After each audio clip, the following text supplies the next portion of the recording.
দুনিয়ার জীবন হচ্ছে বন্ধুগণ এটি খেল তামাশা, এটা হচ্ছে আপনার আধিক্য, পরস্পরের মধ্যে গর্ব অহংকারের বিষয়, আর কিছু না।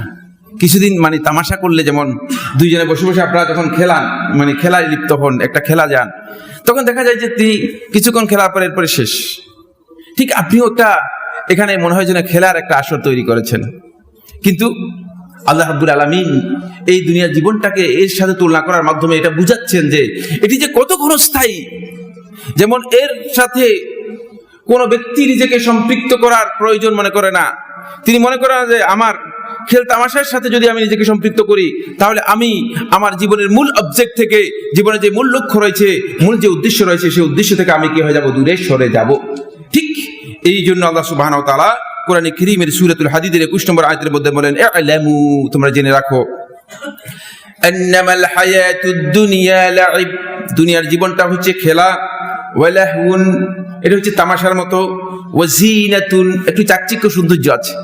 এই সৌন্দর্যটুকু আল্লাহ রাব্বুল আলামিন দিয়েছেন যাতে করে আপনারা দুনিয়া থেকে একেবারেই বিরাগ হয়ে যান না।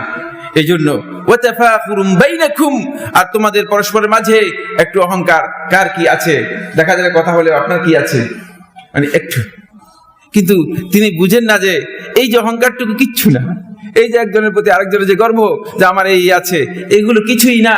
কারণ এগুলো আপনার আছে বলছেন যেটা, সেটাই কতক্ষণ পরে কি হয়ে যাবে? নাই হয়ে যাবে, কতক্ষণ পরে শেষ হয়ে যাবে।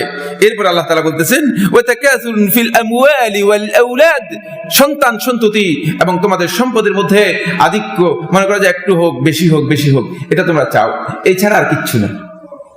এর পরিচয় এছাড়া আর কিছুই নয়। এই আয়াতের তাফসীরের উপর যদি আমরা আলোচনা করি, তাহলে পুরো একটি খুতবা নয়, দুই তিনটি খুতবার আলোচনা হবে। আল্লাহ রাব্বুল আলামিন এই আয়াতের মধ্যে দুনিয়ার জীবনের পরিপূর্ণ চিত্র তুলে ধরেছেন। কারণ আল্লাহর বান্দাগণ সত্যিকার অর্থে দুনিয়ার জীবনে, পার্থিব জীবনে যে কাজগুলো তারা করে থাকে, সেগুলো হচ্ছে এগুলি। এর বাইরে আপনি দেখবেন কিছুই নেই। সবার উদ্দেশ্য হচ্ছে এগুলো, কিন্তু এগুলো পুরোটাই আপনার মূল অবজেক্ট না। আপনি এখানে আখিরাতমুখী হতে পারেননি। দুনিয়ার জীবনটাকে আপনি আখিরাতের উদ্দেশ্যে কি করতে পারেননি? নিবেদন করতে পারেননি।